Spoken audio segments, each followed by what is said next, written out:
Le 8 janvier dernier, l'hôtel de ville de Kongoussi a abrité une importante rencontre pour définir les modalités de libération de la bande de servitude du lac BAM. À cette rencontre, autorités administratives et personnes affectées par le projet de restauration, de protection et de valorisation du lac BAM ont fait le point des réalisations des logements et l'indemnisation des personnes affectées. Dila Reyen et Mouni Wanga pour le reportage. La concentration se lit sur les visages. Cette image illustre à elle seule l'importance de la rencontre. À l'ordre du jour, la libération de la bande de servitude du lac BAM.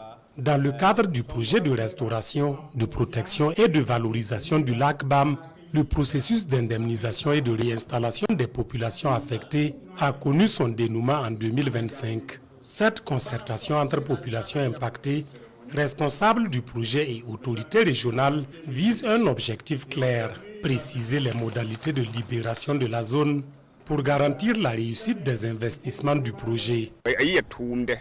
Le début n'a pas été facile, mais grâce à Dieu, maintenant ça va. Nous demandons aux différents acteurs de poursuivre dans cette dynamique pour un bon aboutissement du projet. Quand on dit lac BAM au Burkina, on sait que c'est la plus grande réserve naturelle d'eau du Burkina Faso. Donc c'est un site réellement qui doit être protégé. Et ce volet PGS et plan d'action et de réinstallation, c'est pour travailler à déguerpir tous ceux qui sont installés dans la bande de servitude et les réinstaller dans les zones exondées. Le dédommagement et la réinstallation des populations ont coûté plus de 4 milliards de francs CFA à l'État burkinabé, un montant bien au-delà de l'estimation initiale d'1,2 milliard de francs CFA.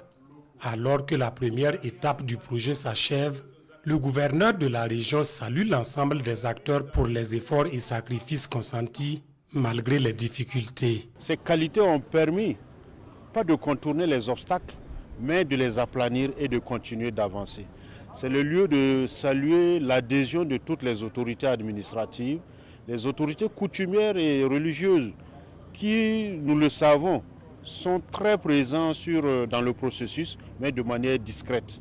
Et enfin, la compréhension et l'adhésion des populations qui ont pu s'approprier du projet de telle sorte que tous les obstacles aussi ont été franchis facilement et aisément.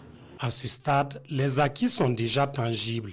Une augmentation de 7 millions de mètres cubes de la capacité du lac, la construction d'un ouvrage de franchissement reliant les deux rives, l'aménagement d'un marché à poissons, la réalisation de 18 forages d'eau potable et 6 forages pastoraux. La seconde phase du projet prévoit désormais des investissements majeurs, notamment le curage du lac. L'ambition finale, transformer le lac BAM en un véritable pôle de développement économique.